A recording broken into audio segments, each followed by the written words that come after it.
para louvarmos, exaltarmos, adorarmos o nome do Senhor e aprendermos mais através da sua palavra. É um tempo sempre muito especial, podermos falar com o Senhor e podermos escutar a sua voz através da sua palavra. Eu queria convidar você nesse momento, aí onde você está, a abrir o seu coração, erguer a sua voz e exaltar o nome do Senhor e declarar a grandeza dEle. Ele é maravilhoso e digno de receber honra, glória e louvor. Vamos louvá-lo. Grande é o Senhor e muito digno de louvor. Na cidade do nosso Deus, seu santo monte, a alegria de toda a terra.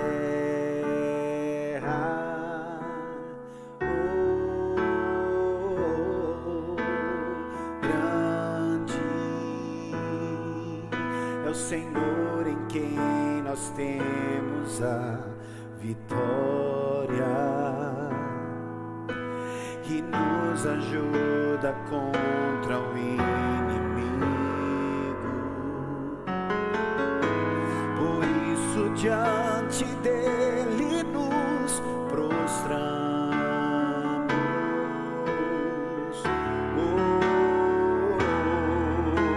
Queremos o teu nome engrandecer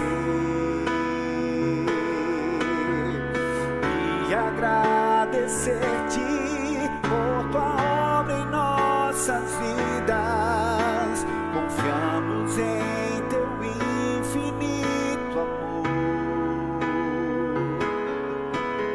pois só tu és o Deus eterno sobre toda a terra e céu.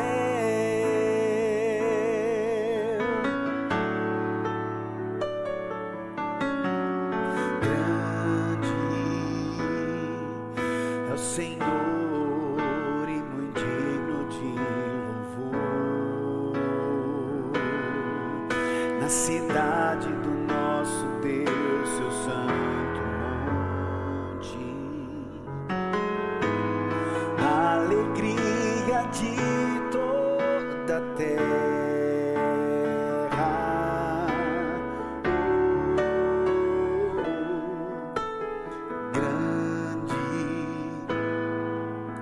Senhor em quem nós temos a vitória,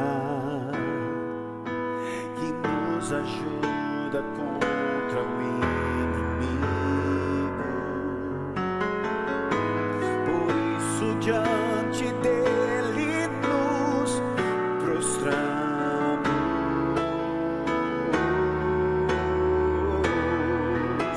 Queremos o teu nome engrandecer e agradecer-te por tua obra em nossas vidas.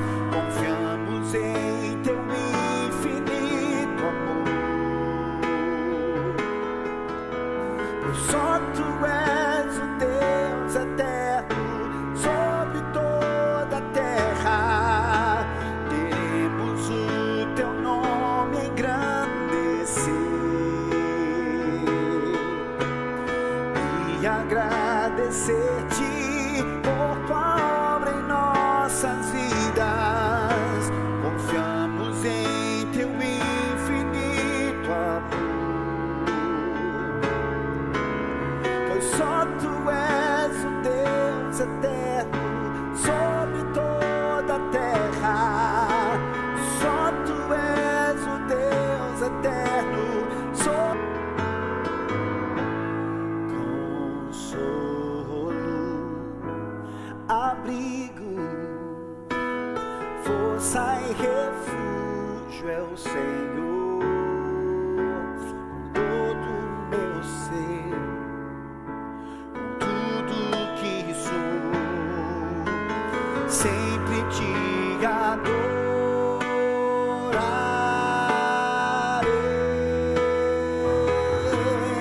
Aclame ao Senhor todo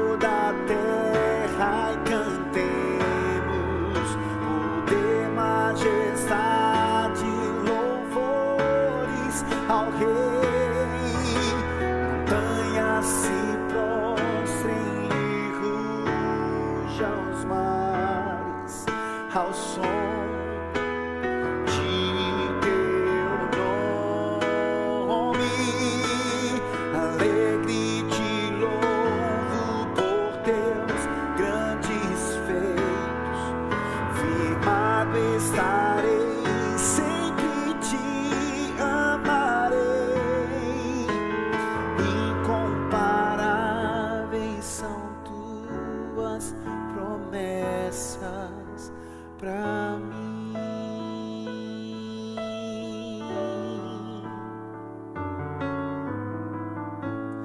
Meu Jesus, Salvador, outro igual não há. Todos os dias eu quero louvar as maravilhas de teu amor.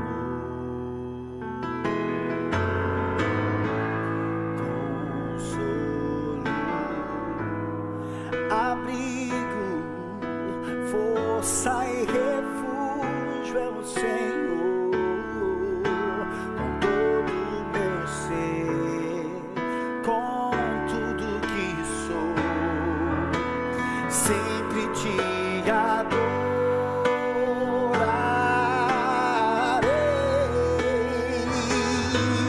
Aclame ao Senhor toda a terra e cantemos poder, majestade, louvores ao Rei. Montanhas se prostrem e rujam os mares ao som de teu nome. Alegre te louvo, pois grandes feitos. Firmado estarei, sempre te amarei. Incomparáveis são tuas promessas. Incomparáveis são tuas promessas. Incomparáveis são tuas promessas pra mim.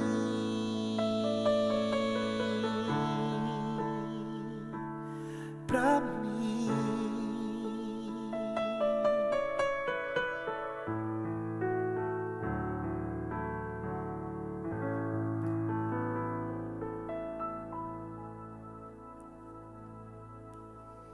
Graça e paz, irmãos, da parte de Deus, a todos vós que estás ouvindo neste momento.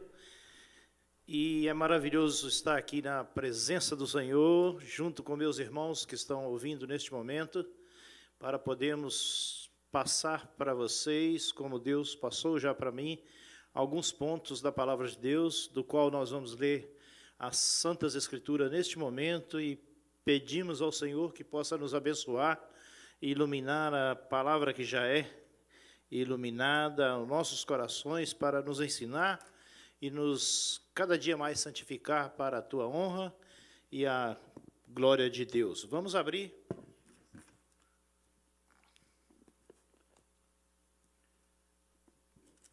a palavra do Senhor num dos evangelhos, primeiro evangelho, Mateus, capítulo 2, e vamos ver este capítulo, do qual diz assim, vamos fazer esta leitura, capítulo 2.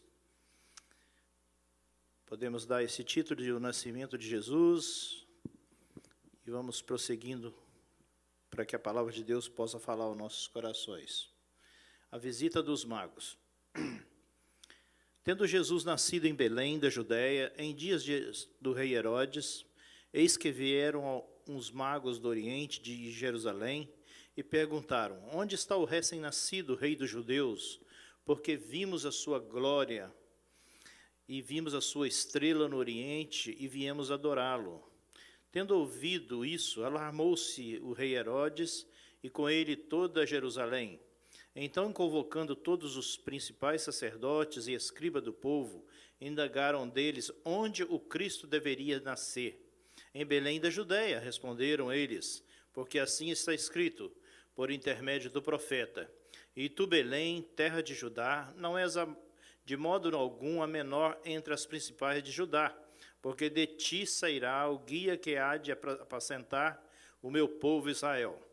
Com isso, Herodes, tendo chamado secretamente os magos, inquiriu deles com precisão quanto ao tempo em que a estrela parecera.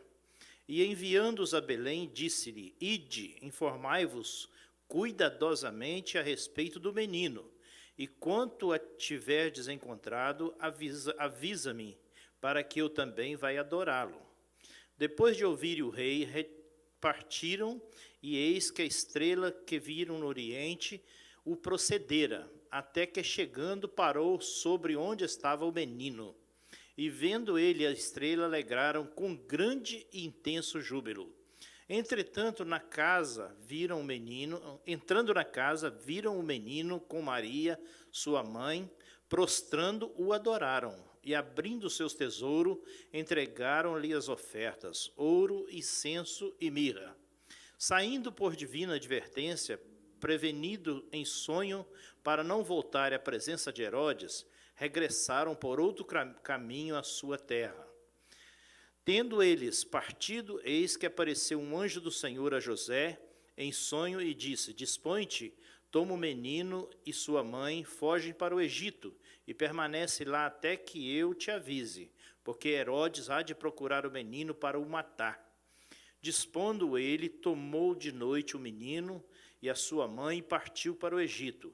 E lá ficou até a morte de Herodes, para que cumprisse o que fora dito por intermédio dos profetas.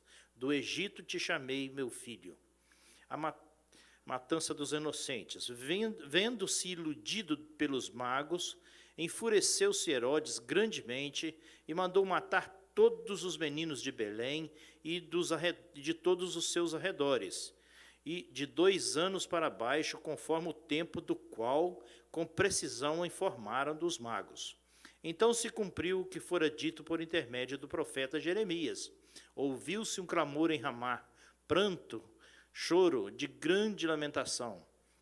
Era Raquel chorando pelos seus filhos e inconsolável, porque não existem mais. Tendo Herodes morrido, eis que um anjo do Senhor aparecera em sonho a José no Egito e disse-lhe, dispõe-te, toma o menino e a sua mulher e a sua mãe e vai para a terra de Israel, porque já morrera o que atentava contra a vida do menino. Dispôs-se e tomou o menino e a sua mãe, e regressou-se para a terra de Israel. Tendo, porém, ouvido que Arquelau reinava em Judéia, em lugar de seu pai Herodes, temeu ir para lá.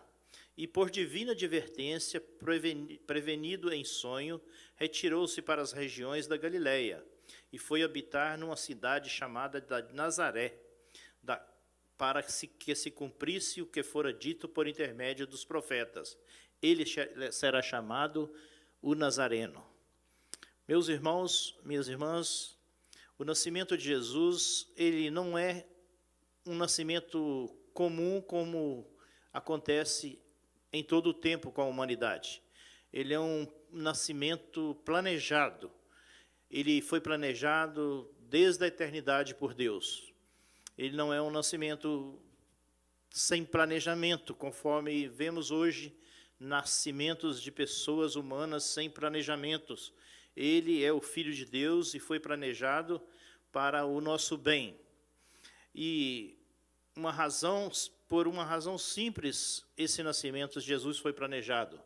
Ele foi planejado na eternidade e ele é celebrado entre nós e entre todos os 4 cantos da terra.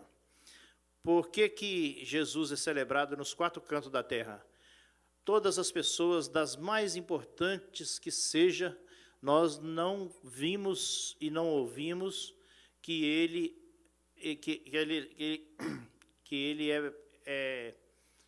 se celebra o seu nascimento, conforme vimos e nós celebramos o Natal tempo todo, todos os anos, com júbilo, com alegria, com festas. As crianças cantam, o coral canta, ouvimos música, e é com alegria que celebramos o Natal. Desde que nós nascemos até o tempo de hoje, na minha vida, eu tenho visto em todas as igrejas do povo de Deus celebrar este Natal maravilhoso que é o Natal de Jesus, diferente de todos os outros, porque nós entendemos que o Natal de Jesus é diferente de todas as outras pessoas.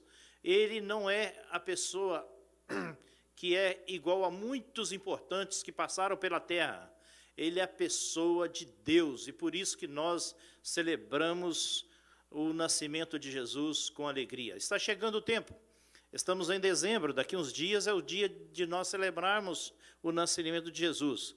E isso é importante para cada um de nós, para que possamos entender, mais uma vez, que o Filho de Deus um dia nasceu, um dia ele veio aqui a esta terra, um dia ele se tornou homem como eu e como você, mas era Deus encarnado na pessoa. Ele era o Deus divino. Qualquer outra personagem no mundo, grande ou pequena que seja, que você possa imaginar, você nunca mais lembra, nunca mais o povo lembrou dele. Vamos dar alguns exemplos aqui. Se nós pensarmos de Herodes, quem mais celebra o nascimento de Herodes? Quem mais odeia Herodes? Quem mais ama Herodes? Acabou. Sumiu. Ninguém mais ouve-se isto. No mesmo tempo, se nós pensarmos em Tutancâmon, que era um dos mais importantes, por exemplo, quem mais celebra o nascimento de Tutancâmon? Nem mesmo no Egito, talvez se ouve falar mais deste homem. Não há mais lembrança. Acabou-se. Se pensarmos nos Herodes, ou neste Herodes que nós temos que introduzir, por causa do texto que lemos, quem mais ama Herodes? Quem celebra o nascimento de Herodes? Acabou-se. E mais tarde, se nós pensarmos em Nero, o grande assassino que passou por nós, quem mais celebra o nascimento de Nero? Quem mais importa com o que fez Nero de mal ou de bem? Acabou-se. Mas Jesus continua celebrado por todos aqueles que confiam e creem nele. Por quê? Porque ele está vivo entre nós. Ele reina e vive neste mundo. Ele vive comandando todo o universo. Ele está no controle da minha vida, da sua vida, da vida de todos aqueles que creem nele. Por isso é que nós celebramos o Natal, e enquanto Jesus não voltar, todo o tempo nesta terra, o Natal de Jesus vai ser celebrado. A pergunta que nós podemos fazer nesta noite para mim e para você é: que reação eu vou ter diante deste Jesus? E a resposta que nós temos é só duas. Ou eu amo a Jesus, e ou eu obedeço ao Senhor Jesus, ou eu odeio Jesus. É duas respostas que nós temos. Não tem mais do que duas.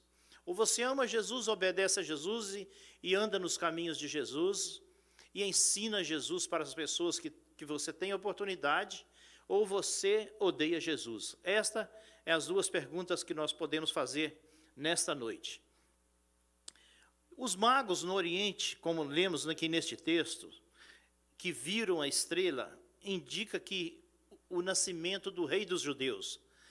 E é importante nós falarmos um pouquinho sobre essa personagem dos magos também, e eu gostaria, como nós estamos no estudo bíblico, dizer para vocês que alguns têm na cabeça de que, e conta a história de que é 3 magos. Eu gostaria de dizer nesta noite que não existe esse relato na Bíblia Sagrada. Não sabemos se é 3 magos, não sabemos se é 4 magos, se é 5. Na verdade, a Bíblia fala que são magos que vieram do Oriente. E eles não tinham os recursos que tinham em Jerusalém. A Escritura estava em Jerusalém. A Escritura não estava lá na terra onde os magos estavam. Provavelmente, os magos talvez teria nascido, ou teria vivido, ou vivia na Pérsia, muito longe de Jerusalém, sem recursos dos quais Jerusalém tinha.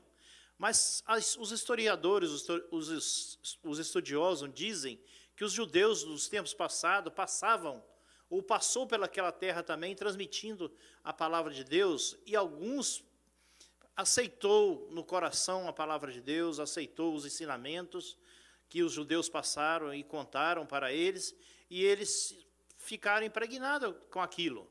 E dentre eles, nós fazemos uma pergunta que talvez muitos não tiveram essa curiosidade, mas hoje nós gostaríamos de perguntar: por que os magos viram a estrela? O que tem a ver a estrela com o nascimento do Salvador? Tem a ver.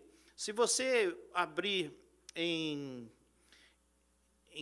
Números 24, 17, você vai ver uma orientação muito interessante da palavra de Deus que está aí. Números 27, 17, diz assim: vê-lo-ei, mas não agora.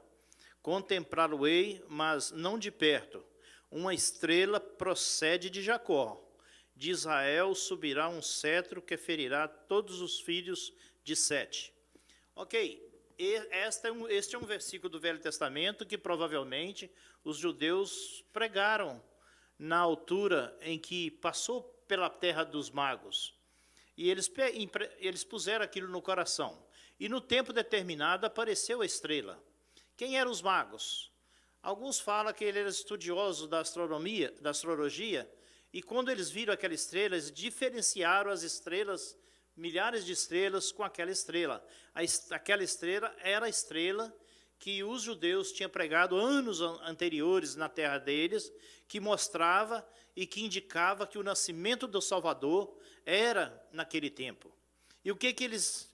E a pergunta é: que decisão tomaram aqueles magos? Imediatamente os magos passaram a tomar uma decisão de ir e partir para a terra onde eles iam receber toda a orientação, eles iam receber toda a direção, onde o Salvador dos judeus, onde o Rei dos judeus havia de nascer.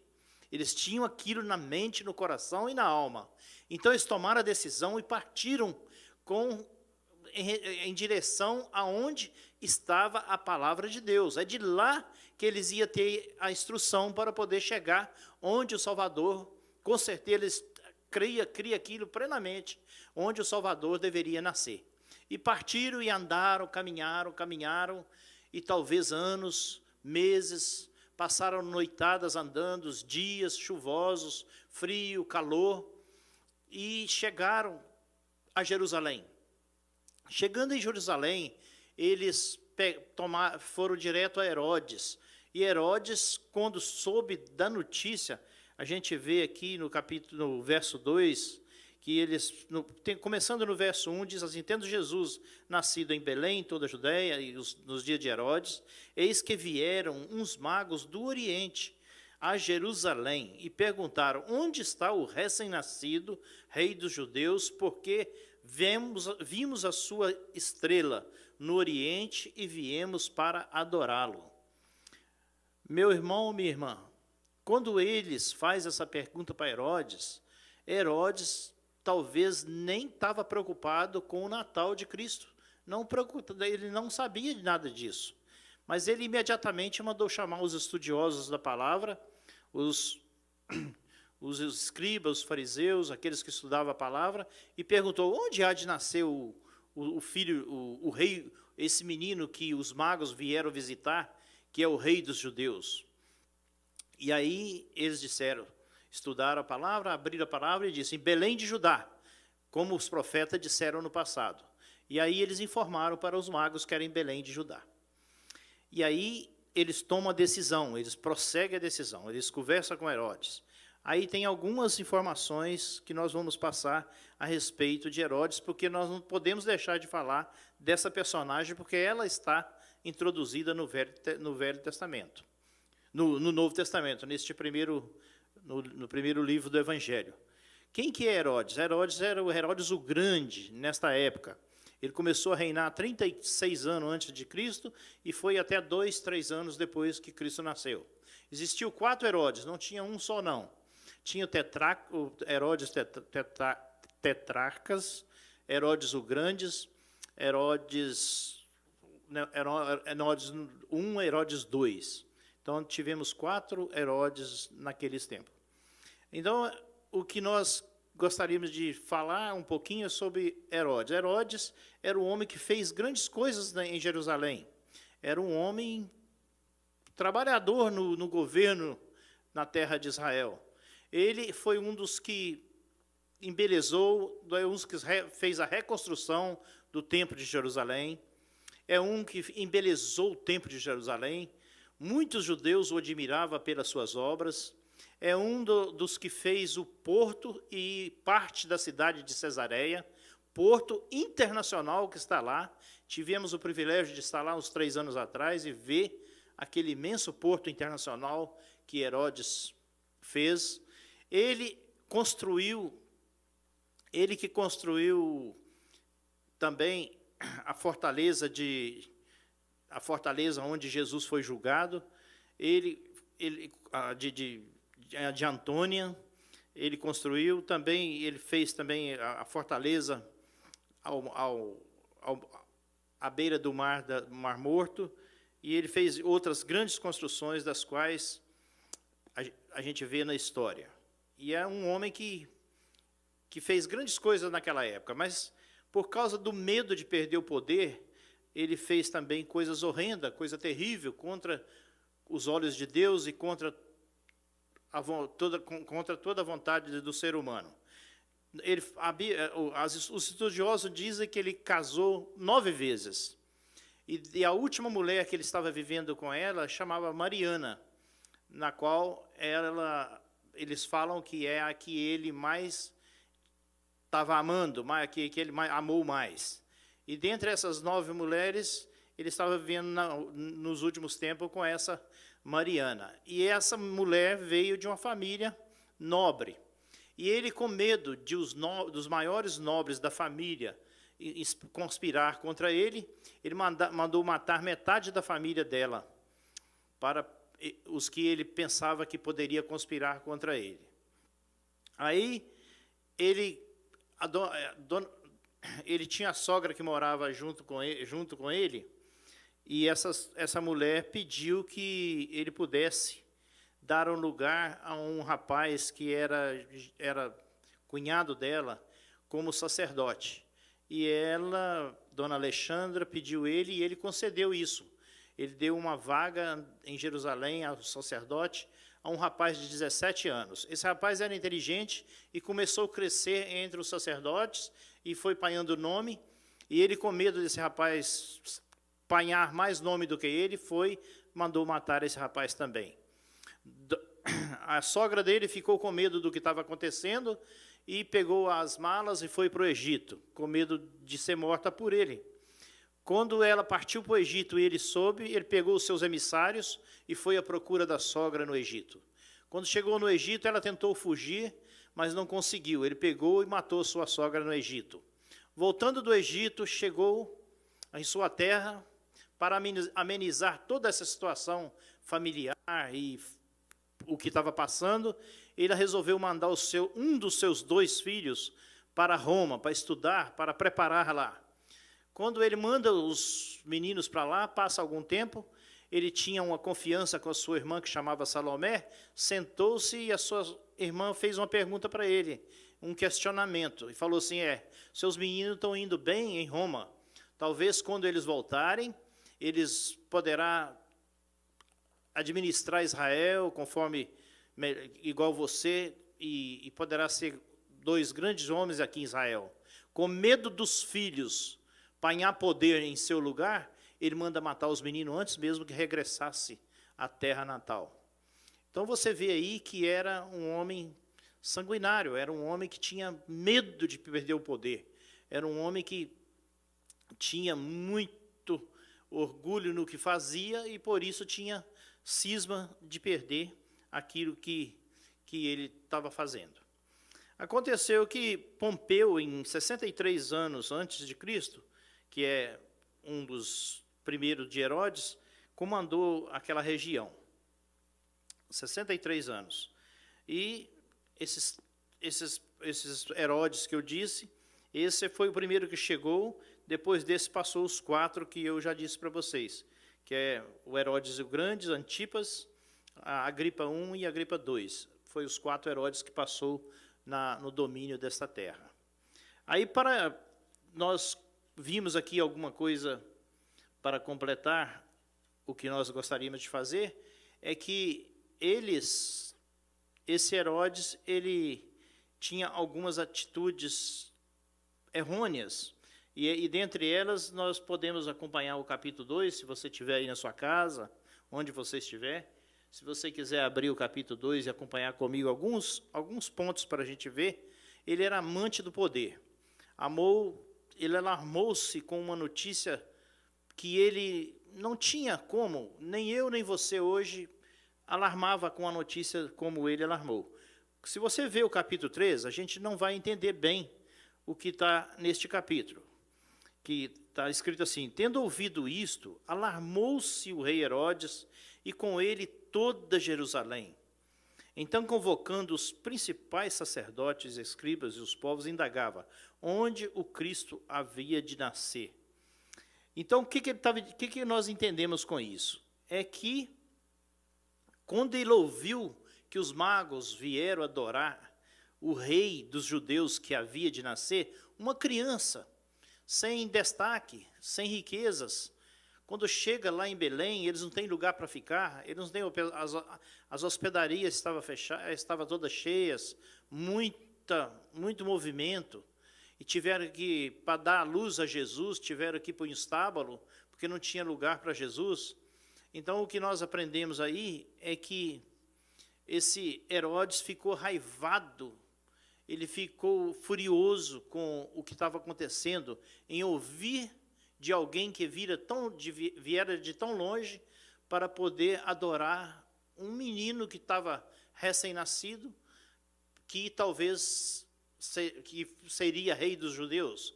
Ninguém nem pensava sobre isso, e nem tampouco os estudiosos, aqueles que estavam em Jerusalém. E a gente vê algumas coisas que aconteceu também com este homem.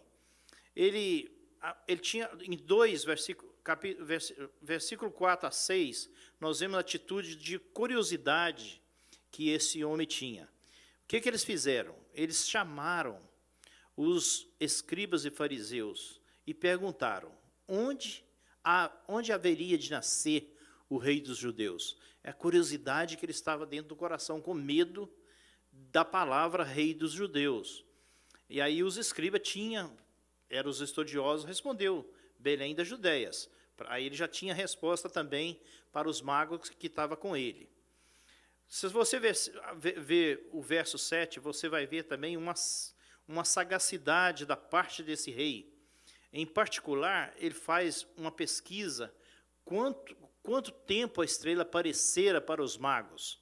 Ele está fazendo as suas contas, ele está fazendo a sua predestinação para poder saber onde o rei nasceu e quanto tempo que o menino iria nascer. No verso 8, nós vemos aí uma palavra que podemos dizer que ele usou uma sutileza. Ele falou: vão e vejam cuidadosamente onde o menino há de nascer, onde o menino nascera. Então a gente vê que ele era uma pessoa de uma sutileza muito grande. Ele falou: você vai cuidadosamente, tem que prestar atenção no que a Bíblia fala. Tem certas palavras que a gente lê, passa por cima, mas a gente tem que tentar entender que esse homem, ele mandou eles irem, mas mandou eles falar assim: vocês são os meus xerifes, vocês são meus detetives. Procura cuidadosamente e vem e me fala onde esse menino vai nascer. Entendeu? E se nós vemos o verso 8, a gente vai ver também, o verso 8, parte B, você vai ver uma dissimulação da parte desse homem. Vai, volta e dá-me toda a informação completa para que vai e adore esta criança também.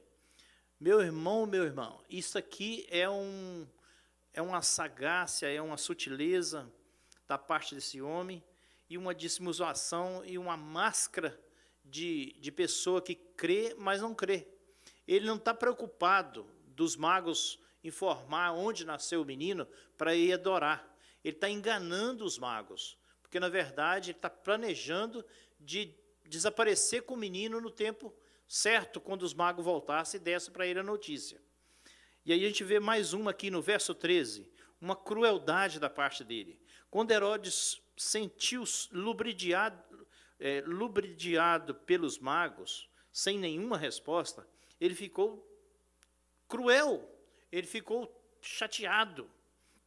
E aí a gente vê pela última vez aí, a gente vê a face e o estilo e o seu jeito como um jeito de fúria.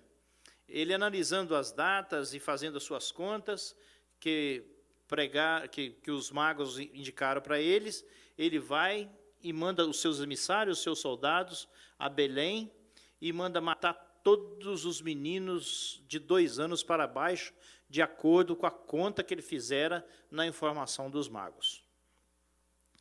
Então, a pergunta que eu posso fazer diante dessa maldade, deste homem que tinha medo de perder o poder, deste homem que era mau, e que tudo que ele fizera com os magos, a gente sabe que ele estava fazendo isso não com a clareza, mas com um sentido de crueldade diante do menino, né?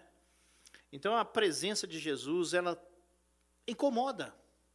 Sempre a presença de Jesus incomodou, desde que ele era nenenzinho, desde que ele nascera, ele tem sido incomodado. E eu acredito que Jesus incomoda muitas pessoas hoje também. Ele incomoda muitas pessoas pelo seu jeito de agir, pela sua sinceridade, pelas verdades.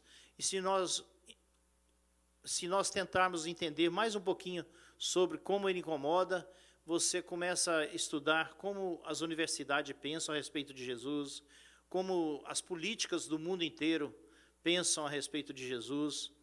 E as pessoas que realmente não crê e não entregam o teu caminho, como eu disse no início, certamente eles odeiam o que Jesus ensina.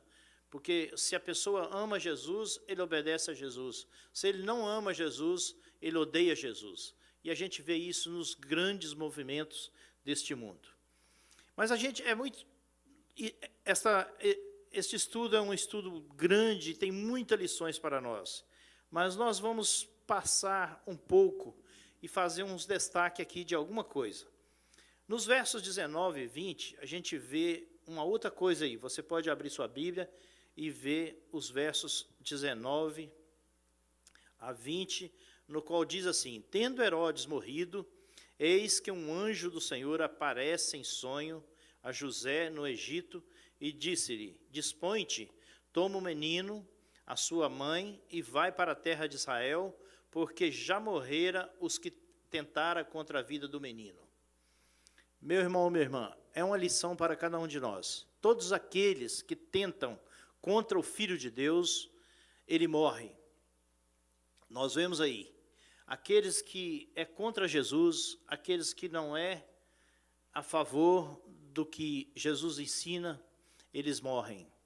E a gente vê aí que quando os magos chegam e tomam a decisão, quando eles vê que o anjo do Senhor vai a eles em sonho, eles tomam aquilo a sério.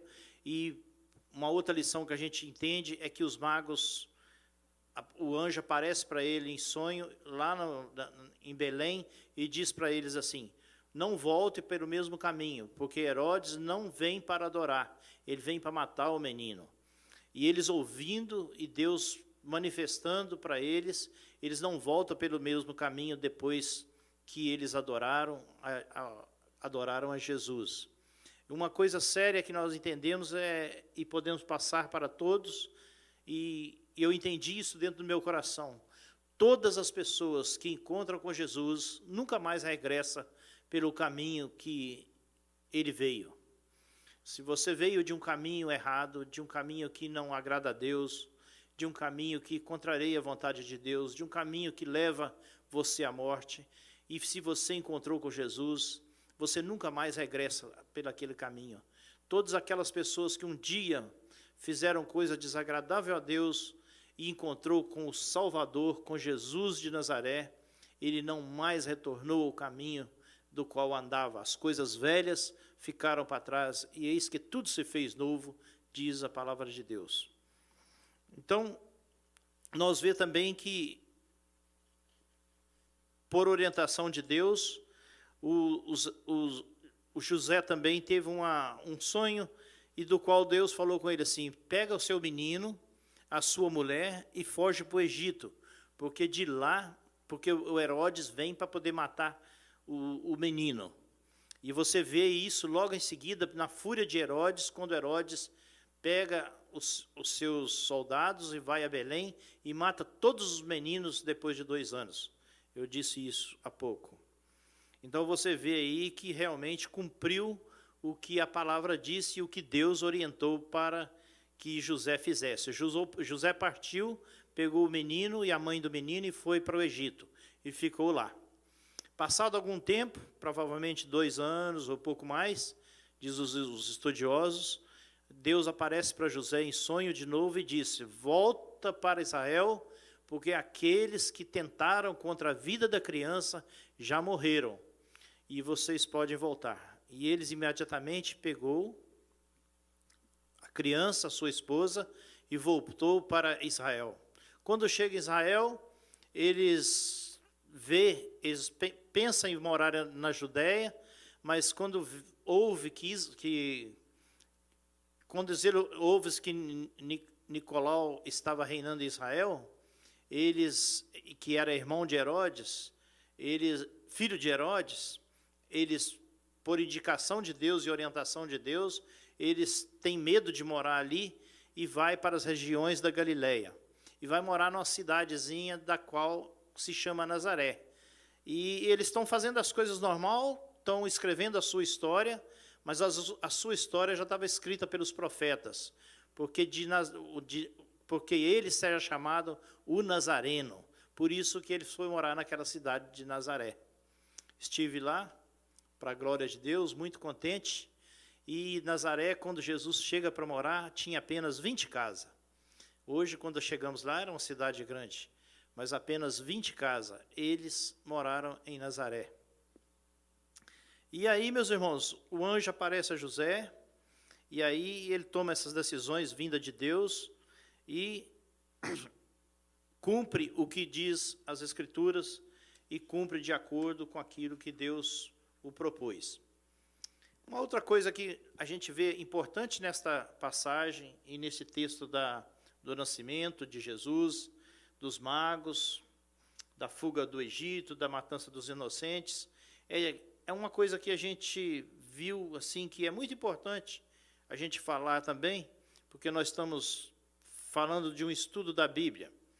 Quando os magos chegam e saem da presença de Herodes, você percebe aí na Bíblia que Herodes manda eles para poder ir a Belém, porque ele já sabe agora o endereço onde Jesus ia nascer, e a Bíblia fala que a estrela procede, neste momento, adiante dos magos. Quando fala procedem, a estrela vai adiante deles e eles acompanham a estrela. Nazaré, meus irmãos, fica perto de Jerusalém, 1 hora andando a pé, 40 quilômetros talvez, muito perto. E a gente vê que ninguém que entende, que conhece, que sabia da palavra, que estudava a palavra, nenhum deles, nem os profetas, nem os sacerdotes, nem os escribas, os escribas eram os mais espertos, eram os mais estudiosos. E os escribas dizem para eles: não se preocupa com o Natal. Eles não preocupam com o Natal de Cristo, com o nascimento de Cristo. Apesar de saber das Escrituras, nenhum deles preocupa. Mas os magos que vieram de longe, sem recurso, sem a Bíblia na mão, mas com orientação de Deus através das estrelas, eles vão até Nazaré. E é importante falar, para nós finalizarmos, que a estrela para em cima onde estava realmente a criança. E eles param e acham, e entram na casa, a Bíblia fala que entra na casa e adoram a criança. Meu irmão, os magos, quando vê que a estrela parou, a Bíblia diz que eles se jubilaram, se alegraram de ver a estrela parar. Mas eles entraram na casa e adoraram a criança. É importante a gente falar que eles não adoraram a estrela que estava procedendo deles. Nem adoraram a mãe da criança, a Maria. Eles não foram para adorar Maria, eles não foram para adorar estrelas, eles não estavam adorando a estrela, eles não estavam adorando astros, eles não estavam adorando César, eles não estavam adorando quem eles encontraram em Israel, eles estavam caminhando em direção reta para adorar o Salvador. Quando chegou e viu o Salvador, viu Jesus, eles prostraram e adoraram a Jesus e abriram seus tesouros. E é importante a gente falar um pouco sobre esses tesouros que eles entregaram. Que vocês sabem que eles entregaram 3 tipos de tesouros: ouro, incenso e mirra. Esse era uma orientação de Deus para ter esses presentes na mão para entregar ao Salvador. O que quer dizer ouro? Ouro representa presente para rei. Eles entenderam que aquela criança era o rei dos judeus, perfeitamente dentro do seu coração. Eles sabiam que o menino era rei. Eles entendiam e por isso abriu e deu ouro para a criança. Segundo presente, incenso. Eles entendiam que só podia queimar incenso a divindade. Então eles entendiam que essa criança era divino e por ser divino podia queimar incenso. Terceiro, entregaram mirra. O que é mirra? Eles entenderam que Jesus veio para morrer. Incenso era um material usado naquele tempo, muito especial para poder embalsamar aquele que morria. Então eles entenderam coisas de Deus na pessoa de Jesus. Não vieram para adorar a nenhum outro a não ser o Filho de Deus. E entregar os presentes demonstrado de que o Filho de Deus, de que o menino era realmente Filho de Deus, era o Rei dos judeus, era o que tem todo o poder na mão, era o que tem todo o poder eterno nas suas mãos, e tem poder para salvar, e veio para nos salvar, e veio e está pronto para salvar todo aquele que encontrar com ele. E, para terminar, se você ainda não encontrou com este Deus poderoso na pessoa de Jesus, uma orientação eu vou te dar hoje, uma palavra de Deus. Abra o seu coração e aceite esse Jesus como seu Salvador. Não deixa passar a oportunidade. Jesus prometeu que voltará para buscar a sua igreja. Ele não ficou apenas bebezinho lá em Belém. Ele se tornou homem e teve o seu ministério de 3 anos. Ele morreu, foi crucificado. Os mesmos que foi orientado para poder dizer onde ele iria nascer, são as mesmas pessoas que no futuro crucificaram ele, prenderam, mandaram por crucificar. Mas este Jesus, no 3º dia, ele ressuscitou e ele prometeu que voltará para te buscar, para me buscar e levar para ele, para viver eternamente no céu, sem mais nenhuma preocupação das quais a gente vive nesta terra. Nós somos peregrinos de Deus na terra. Nós não estamos aqui para morar eternamente. Nós estamos aqui de passagem. E quando a gente passar daqui, a gente sabe que a gente vai ter o lugar com Deus, porque a gente é promessa dele e é graça para cada um de nós, para mim e para você. Muito obrigado por vocês terem ouvido um pouco da palavra de Deus nessa noite, que Deus possa te abençoar assim ricamente. Ainda tem muita coisa para fazer, que a gente poderia falar dentro desse texto, uma outra oportunidade pode te surgir, e que Deus te abençoe ricamente e abundantemente, em nome de Jesus. Para encerrarmos, então, nós temos que ter alguns avisos para te passar. Na sexta-feira, nós temos a Sexta da Vitória, às 19h30. Não perca, venha e ouve, abra a sua internet, acompanha, até que Deus possa fazer o que Ele tem para fazer com a igreja dele. No domingo, às 19h30, culto de celebração ao Senhor, vibrante, vitorioso, com alegria, lembrando sempre do nascimento de Jesus. Estamos chegando perto dessa celebração maravilhosa. E não esqueça também dos seus dízimos e das suas ofertas, para poder mantermos o nosso trabalho, para mantermos a igreja de Deus, das quais nós temos servido e Deus tem abençoado a gente.